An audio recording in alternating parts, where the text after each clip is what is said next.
De um lado, o Eixo, liderado pela Alemanha de Hitler.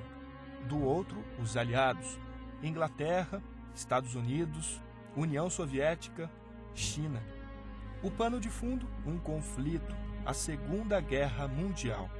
Momento marcante da história, época de tristezas. A coisa mais marcante que existe na guerra que eu acho, para mim, é uma estupidez, que eu mato meu semelhante sem ele ter me feito nada, sem eu saber quem ele era, quem não era, né? Então é uma das coisas que eu acho que é uma estupidez. Se eu tivesse encontrado um soldado de qualquer nacionalidade, como eu encontrei para ser brasileiro, eu senti uma dor muito grande no coração, porque ele tinha perdido as 2 pernas, os 2 braços e estava cego. Então ele pedia, pelo amor de Deus, que fizessem a caridade de dar uma injeção para ele morrer. Não se podia fazer. A Segunda Grande Guerra começou em setembro de 1939, com a invasão da China pelo Japão e a da Polônia pela Alemanha. Seguiu-se um banho de sangue com milhares de mortos. Inicialmente, o Brasil estava neutro, não defendeu nenhuma das partes, mas acabou entrando no conflito no lado dos aliados. O motivo alegado foi um ataque alemão a embarcações brasileiras no Oceano Atlântico. Foram 6 navios atingidos em 5 dias. Entre setembro de 1944 e maio de 1945, 25 mil soldados e oficiais brasileiros combateram na Itália. Era a Força Expedicionária Brasileira. O lema era "A cobra está fumando", uma referência a um discurso do então presidente Getúlio Vargas, que afirmara ser mais fácil uma cobra fumar do que o Brasil entrar na guerra. A preparação começou bem antes. Um dos pracinhas brasileiros foi o aposentado Flávio Costa. Me apresentei e fiquei 4 meses aqui, recruta, né? Entrei no curso de cabo, mas não pude terminar, porque foi tudo rápido, era para terminar no Rio de Janeiro. Até ali a gente não sabia, né? Então foi uma coisa assim, uma surpresa para nós. Quando vimos, pediram para nós ir em casa se despedir do pessoal, da família. A despedida foi triste, muito triste, né? Porque veio o pai, a mãe, os irmãos tudo pequeno. Então foi uma coisa muito triste de você. E ali começou já a nossa caminhada, né? Despedida. Seu Aristides Verges também viveu esse momento. Minha mãe e 2 irmãs, né? Não tenho pai, né? Então eu fiz uma mentira, nós vamos transferir lá para outro quartel, porque eles fazem, uns daqui de Curitiba vai para outro lugar, outro vem... E eu pensava que nós ia para Caçapava, onde que era o regimento que eu fui transferido, que era o 6º, né? Mas ele já estava no Rio de Janeiro, né? Depois a gente... até no Brasil a saudade não era tanto, porque a gente parece que tinha aquela esperança de poder... Mas depois que eu não estava lá, que a gente achar como é que eu vou para casa, como é que vai, quando será que a gente não tinha nenhuma previsão de quanto tempo a gente ia ficar lá, né? A família do seu Geraldino Werner até tentou protestar, em vão. Eu despedi no dia que eu saí de Paranaguá no comboio para Curitiba, São Paulo, né? Aí eu tive que me despedir da minha mãe, né? Minhas irmãs. A minha irmã foi me levar na estação, mais uma amiga, mais outra amiga, que é hoje minha esposa, que me levou na estação. Começou a se agarrar e chorar muito lá, os oficiais, ele vai voltar, essa guerra já termina ali, coisa. A viagem foi uma aventura com detalhes vivos na memória desses homens até hoje. Eram 2 refeições por dia, né? E eu estava no 3º compartimento, embaixo, né? Já subi 3 escadas para ir no refeitório, né? E ali, se a gente não é bom, a gente já sabe qual é o cardápio, que o pessoal vem lá enjoado e pelas escadas, né, tinha uns macarrões. Então, e até tinha companheiros que eles ficaram debilitados mesmo, que enjoaram e não... Então, cada refeição tinha uma maçã, né? Fornecia uma maçã, né? Eu tenho companheiros que pediam para a gente podia voltar lá, comer a mesma coisa para trazer a maçã para ele, né? Porque eles ficaram de um jeito que não podia se locomover, por causa enjoaram do balanço do navio e eu estava sem essa ideia. Mas eu sempre atento que na hora que podia subir no converse, olha, porque lá você apanhava um ar, né?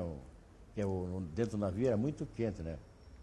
E tinha que sair do compartimento só com aquele salva-vidas, né? Então foi uma viagem, e também para tomar banho só até umas horas ainda tinha água doce.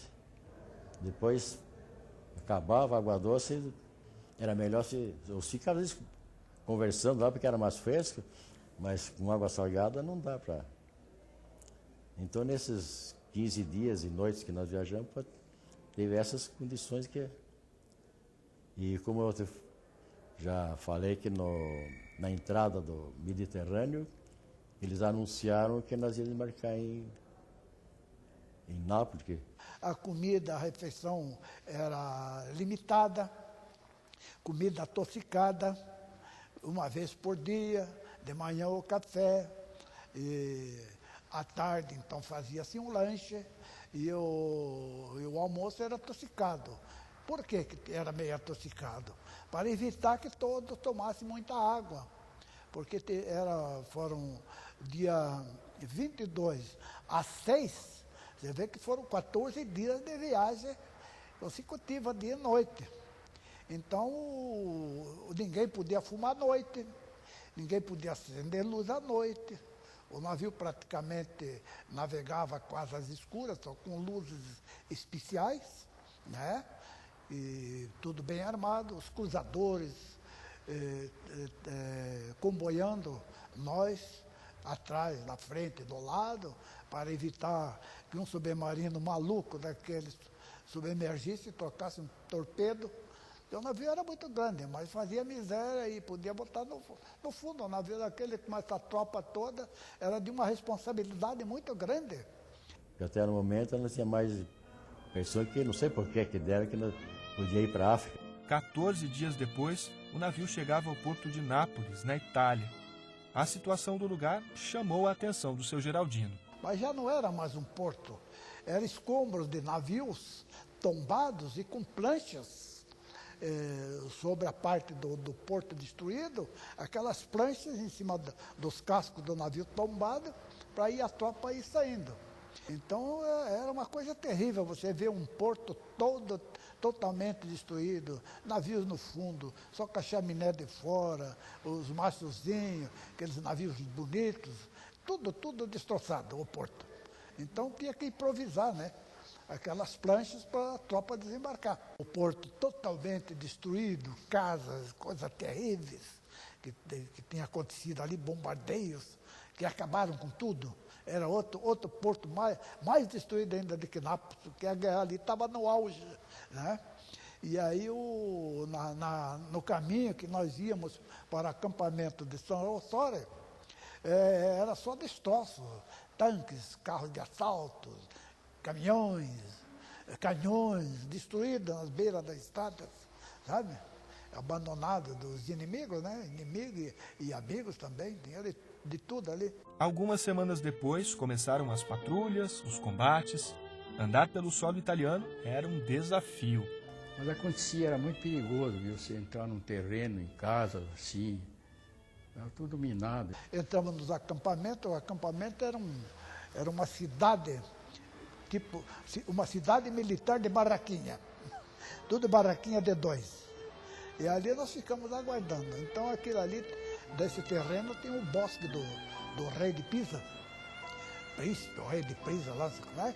Que os alemães minaram toda aquela zona, sabe? Então ninguém podia passar daquela cerca. Aí não entra, tudo escrito em inglês. Se aquele que entrasse lá para dentro morria, como aconteceu. Mortes de vários companheiros que tentaram atravessar de curiosidade e acabaram morrendo. Tinha assim, ali uns 300 metros dali, dentro do bosque, tinha um avião caído, E um curioso do nosso acampamento saiu e foi pegar um souvenir lá. E aí quando ele pisou no avião, aquela parte explodiu, uma mina, antes dele entrar, explodiu e ele foi beludado. Era preciso conviver com o medo, com a morte. Eu transportei meus amigos mortos, né? Puxando minha barraca para levar no posto de saúde. E feridos, essas coisas, mas eu não tive medo assim. No começo ele ficou, mas depois preparei o espírito que não, para mim, foi normal, viu? Não era só a morte dos companheiros que chocava. O que acontecia com os outros também deixava o coração apertado. E a coisa que mais me chamou a atenção, que mais me recorda muito, que não sai da minha memória, é ver um alemão que correu e ele, quando caiu morto, ele foi metralhado, ele caiu contra uma cerca e ficou ajoelhado olhando para a fotografia da mulher e do filhinho dele. Aquilo me chocou muito.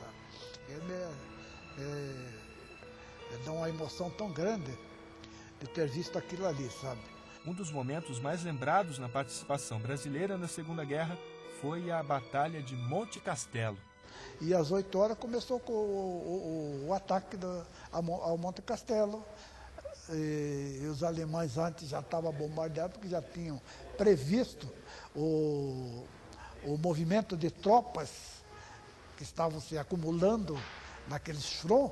Então eles sabiam que iam ser atacados novamente. Então eles começaram a bombardear, e quando eles viram que a tropa começou a se movimentar para o ataque, aí a coisa foi pior, né? Aí a turma ia lá, recuava, e daqui a pouco começou já a cair meus companheiros. À noite eu já estava, eu olhei, já tinha uma fila de companheiros mortos. Do meu lado tinha uma trincheira, já tinha caído um, já tinha ferido dois, colega meu, o Alipe Ferreira e o Eulalio Bahia. Depois o companheiro que estava comigo, o Pereirinha, caiu umas faíscas no olho dele de granada que estoura no ar. Já foi ele para a retaguarda, daqui a pouco o telefonista recebe um estilhaço na cabeça e outro na coxa, na perna aqui, arrancou a barriga da perna dele e cortou o capacete e a cabeça dele. Ele caiu já e foi os dois padroeiros. Os padroeiros não tinham mais sossego, porque a quantidade de ferida é muito, sabe? Eu acho que 80%. São de feridos. E aquela mesma bomba me atingiu justamente o meu ouvido, né? E eu fiquei variando. À noite eu comecei a variar. Na segunda noite. No terceiro dia, que foi dia 1º de dezembro, eu fui internado no hospital. Estou com deslocamento de ar, estou completamente sem memória, né? Deslocamento, ele arrebenta. Quando ele não arrebenta, não mata, ele deixa a pessoa meio atordoada. Ou quando não deixa louco totalmente, que chama-se os neuróticos de guerra, que tem uns que não tem mais recuperação, outros estão recuperados, e outros ficam com tique nervoso o resto da vida. Mas é a guerra e a gente vai enfrentando ela, e seja como Deus quiser, e a gente foi indo. Então eu fui internado no hospital. Quando cheguei no posto médico, o médico olhou para mim, não sei o que é que ele falou, eu também não sei o que é que falei para ele. Eu não era mais um soldado, eu era um monte de lama, todo sujo, todo enlameado, toda coisa. Aí ele fez sinal para os caras me levar. Aí eu fui para o hospital, fiquei lá, 4, 5 dias depois eu comecei a olhar aquela turma toda. Tinha 3 companheiros meus, né? Estavam com neurose do meu pelotão. Aí, 10 dias depois eu fui para o front novamente. Eu acho que o mais difícil foi esse bombardeio que foi na cidade, né, de Fornace de Barga, né? Que você deitado no chão e vendo os vidros de cair em cima das vidraças, sabe que as bombas caíam perto, né? A gente ali se apavorou. Eu achei que ali foi o momento mais difícil que eu... Depois parece que aquilo a gente conviveu com aquilo, sabendo que quando eu escutava um tiro de canhão assim, você deitava, porque se ela passava, às vezes passava meio longe, mas a sensação era, acho que a mesma daquele momento lá, né? Monte Castelo foi muito importante, porque foram 5 combates para tomar. Mas nós não podemos esquecer de Montese, que está ali, quer ver? Montese está a 15 quilômetros desse local, com combates seríssimos. 4 dias de combate. Vários heróis, considerados heróis, mortos nesse local. E não se comemora Montese hoje. É um erro histórico. Eu tenho conversado com os entendidos, com os especialistas e até com o próprio Exército, dizendo o seguinte: haveria que ter um momento da gente também falar sobre Montese. São 15 quilômetros dali, onde o Brasil basicamente foi sozinho, né? Teve a responsabilidade de tomar essa pequena cidade sozinha. Com essas vitórias, o exército brasileiro conseguiu expulsar os alemães de algumas áreas da Itália. O sentimento de gratidão é tão grande que até hoje, 64 anos depois, não se apagou. Então, a nossa atuação, se você falar em combatentes brasileiros em Nápoles, ninguém vai dizer que o Brasil não participou. Se você falar em Roma, talvez você escute isso também. Mas se você vai para a região de Bolonha e as cidades vizinhas, que nós chamamos pequenos burgos, né? Essas populações lembram da gente, conhecem, reconhecem, e tem um agradecimento muito grande que eu pude perceber nas minhas pesquisas lá, né? Muito da gratidão é resultado também do comportamento brasileiro durante a guerra. Enquanto os outros exércitos fechavam as portas para a população italiana, os nossos soldados acolhiam. Foi a única tropa que abria, vamos dizer, os seus QGs lá, onde estavam reunidos os soldados, para mandar a população entrar e comer, né? Os americanos não davam muita bola para isso. Os ingleses, parece-me que queimavam a comida que restava nos acampamentos. Mas os brasileiros, a população vinha na porta com as marmitinhas, ficava esperando educadamente no portão. Aí o comando mandava entrar, essa população comia, se abastecia de pão, de leite, de mingau, de carne, de sopa e ainda levava para casa. E ainda até agasalhos, e penicilina, e médicos. Olha, essa memória é indelével. Essa memória ficou na população. A parte humanitária brasileira foi muito séria. É isso que atraiu até hoje e não deixa sair da memória do povo italiano essa ajuda brasileira, né? Com o front muito pesado, próximo ao Monte Castelo ali, a cidadezinha chama-se Gaggio Montano. Ao lado está o Monte Castelo, onde ficavam as tropas alemãs lá em cima, um pelotão muito grande, muito prático, e se nós não tomássemos aquele morro, a gente não teria acesso à estrada porretana, que significaria que os alemães teriam que recuar. Quando os bombardeios começam muito forte ali, em novembro, dezembro, janeiro, vem o inverno horrível, a nossa tropa padeceu demais, a população que teve que sair, saiu, mas teve gente que diz, não vou sair da minha casa, vou permanecer. E alguns ficaram com as suas crianças. Só que não tinha mais leite, não tinha pão, não tinha açúcar, né? Não tinha remédio. E uma dessas crianças pegou uma gripe muito forte que virou pneumonia. Isso era sentença de morte. O menino tinha, na época, 5 aninhos. E na hora de procurar um médico, na cidade não tinha, a criança também não tinha sapato. É incrível, a criança não tinha sapato para pôr, vestir um paletó de adulto para o pai, embrulhar um cobertor nessa criança e procurar o primeiro posto de assistência brasileiro. Chegaram com essa criança embrulhada, a criança com quase 40 graus de febre, a criança foi atendida no posto nosso, né, posto de saúde, ficou ali internada junto com os feridos, com os que estavam muito machucados, sendo recuperados. Em 5 dias a criança se recuperou e o maior presente que o pai achou, além de salvar o filhinho, foi que o capitão médico chegou com um par de botinhas, número 28, e disse para o pai, eu não sei se vai servir, mas eu guardei esse par de sapatinhos para o seu filho. O menino calçou as botinhas, que foi o primeiro sapato que o menino vestia em tantos meses de guerra, né? Então são histórias assim lindíssimas de dividir roupa. Tem a da Caterina Bruni também, é maravilhosa. Ela está hoje com, eu acho que Caterina Bruni está viva com 78 anos. Ela disse, professora, eu tinha que buscar alimento para minha família, eu tinha que passar uma zona de guerra entre alemães e brasileiros. Ela passa pelo lado alemão e quando ela entra no lado brasileiro, estavam achando que ela era uma espiã, qualquer coisa assim. Aí ela chega e se explica ao capitão daquele pelotão e diz, capitão, nós estamos atrás de comida, os alemães não nos deram nada, eu não tenho mais roupa, eu estou vestindo apenas esta saia e esta blusa porque a nossa roupa queimou toda dentro da casa. Eu sei que ali arrumaram até uniformes brasileiros misturado com roupa civil e ela diz que em poucos meses era o primeiro agasalho que ela estava vestindo, né? Isso são depoimentos que eu tive lá na Itália. O sofrimento do povo, do pessoal principalmente, das famílias, né? Então aquilo chocava muito. Se pensar na tua família e vendo o sofrimento das crianças, dos idosos, de todo mundo lá que você procurava ajudar, tirava, que os tinha alimento para servir ele. Do Brasil também partiram enfermeiras para ajudar no atendimento aos feridos dos campos de batalha. Dona Virgínia morava em Irati, era professora. Mas o sentimento de compaixão com os irmãos brasileiros a fez ser voluntária. A vontade de ser útil e sabendo já o que estava acontecendo na guerra, né? Então, se os nossos irmãos estavam indo, era natural. A guerra foi um bombardeio de emoções. E eu tenho uma coisa que eu considero muito importante, que logo nos primeiros dias que eu cheguei na Itália, comecei a trabalhar em Livorno, um dia eu estava saindo da enfermaria e um soldado chamou, eu voltei, ele pegou minha mão, beijou, eu falei, que é isso, menino, tá maluco?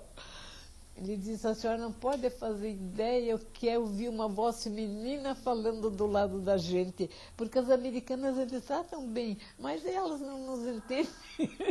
Então, isso foi o suficiente para eu me considerar assim, sabendo que fiz alguma coisa de bom. Dona Virgínia também testemunhou a integração entre brasileiros e italianos. Assim que terminou, que os brasileiros foram tomando as cidades, os brasileiros eram recebidos com flores, porque já estavam fazendo coisas boas, né? A reação italiana pelas vitórias foi inesquecível. A sensação mais linda que eu tive na minha vida, essa que eu ia te contar, foi na passagem de Parmas, uma cidade próxima de Piacenza. E ali os italianos, aquela aglomeração era uma passagem do nosso batalhão, aqueles carros de assalto, tanque, e coisa arada, e jipe, e tropa avançando e passando, e o italiano gritando, né? Aquilo me emociona demais, gritando, viva os brasilianos, nosso salvador, nosso libertador, e beijavam a gente, pegavam o soldado, beijava, jogava flores. Então foi a coisa mais emocionante da minha vida. Muito bonito. Isso me faz assim recordar muito bem e me dá uma sensação de alegria tremenda. A participação do Brasil na Segunda Guerra foi objeto de estudo da historiadora Carmen Lúcia Rigoni, que ficou surpresa com a repercussão que existe até hoje por lá. Quando eu cheguei a primeira vez na Itália, em 2001, eu permaneci uns dias numa cidadezinha e a população soube que havia uma pesquisadora brasileira que estava ali para eles contarem a história.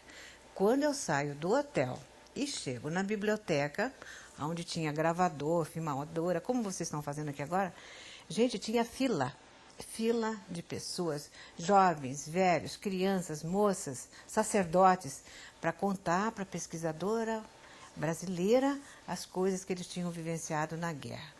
Como é que o pai foi ajudado, a criança que não tinha o sapato, a criança que estava mal à morte, o médico brasileiro chegou com uma penicilina que salvou tanta gente, né? Então, a história de pão, são histórias maravilhosas que o nosso grande público brasileiro desconhece totalmente. A Força Expedicionária Brasileira ficou na Itália até maio de 1945.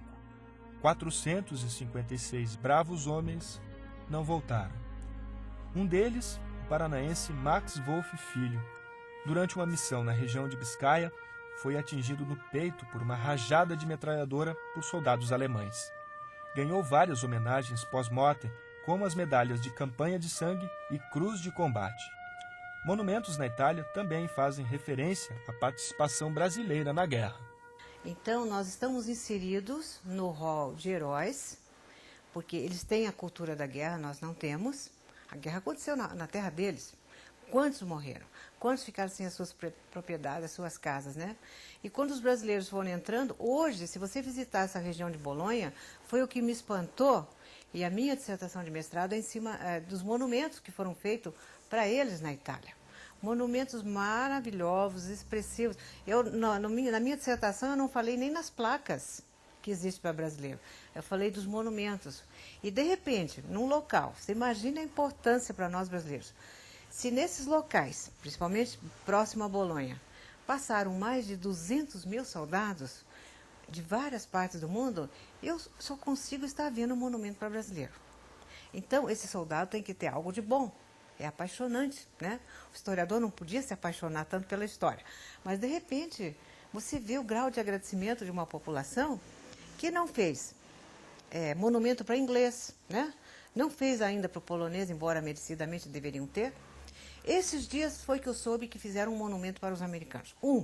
Mas nós já temos muitos. Todo o meu sacrifício valeu em ver aquele povo libertado e gritando e tratando a gente bem. Eu me sinto feliz de ter participado. Em algum momento a senhora se arrependeu de estar lá? Não, nunca. Na volta, encontros emocionantes. Rever a família era a maior conquista. Ela não acreditou que eu tinha voltado, porque quando eu fui me despedir da minha tia, que o quartel ficou impedido, e ela tem um pé de mangueira no fundo da casa, daquelas casas antigas, né? Ali no Meia. E eu cheguei para ela, estava conversando de noite com ela, tia, eu vim me despedir porque agora nós vamos embora mesmo. Se eu morrer na Itália, a hora que a senhora abrir essa porta à noite, vai me ver ali naquela árvore. Aí esse que eu já morri. O meu espírito vem vir aqui, disse para ela. Ela ficou apavorada o tempo todo. Ela não abria mais a porta da cozinha de noite de medo. E quando eu voltei, que eu peguei o trem que fui para a casa dela, as minhas primas foram tudo ver se eu estava desfilando. Aí chegou em casa à noite e disse, mãe, o primo, eu acho que não morreu, acho que ele não estava desfilando. Aí ficaram tudo trancados em casa. Lá pelas 9 horas eu bati lá, né? Na porta. E quem é? É o Dino? Aí, mas como é o Dino? Abre a porta, mulher, sou eu que estou aqui em vida. Estou salvo. Ah, meu pai, foi uma beleza.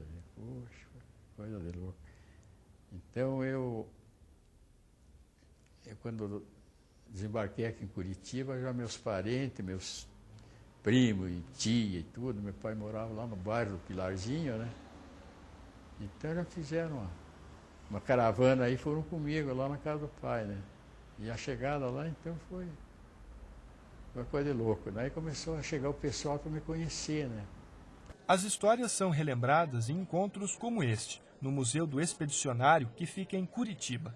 Alguns eventos reúnem gente que vem de longe para matar a saudade e relembrar um tempo que não volta mais, repleto de emoções.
emocionante, sabe? Eu às vezes choro, eu não posso, né? Não posso falar às vezes, sabe? Fico meio atrapalhado, né? Eu não gosto de me lembrar certas coisas, né? E no hino a gente sente aquela emoção, né? Dos colegas que lá ficaram. Emocionante demais. Só encontrar essa moçada que eu chamo moçada, né? Esse pessoal que prende o nosso coração, a gente fica feliz. Quem que não fica emocionante essa hora, né? De ver os pracinhas que estão vivos, que já foram, nas saudades a quem já foi, né? Muito bom. Esses homens saíram daqui com a nossa idade, defenderam o nosso país, a gente não precisa imitar isso. Mas basta a gente ter um pouco de perseverança nos nossos valores pátrios, né? Nos valores das nossas coisas, da nossa família, da nossa cidade. Seria mais ou menos isso. Porque quando eu pergunto para os meus pracinhas, né, na minha pesquisa, os senhores teriam coragem de voltar lá para fazer isso novamente? Olha, com o maior ideal eu vejo nos olhos, os olhinhos brilham apesar da idade, e dizem, não, professor, a gente faria tudo novamente, porque a gente foi representar o Brasil. Me sinto satisfeito porque cumpri com o meu dever, né?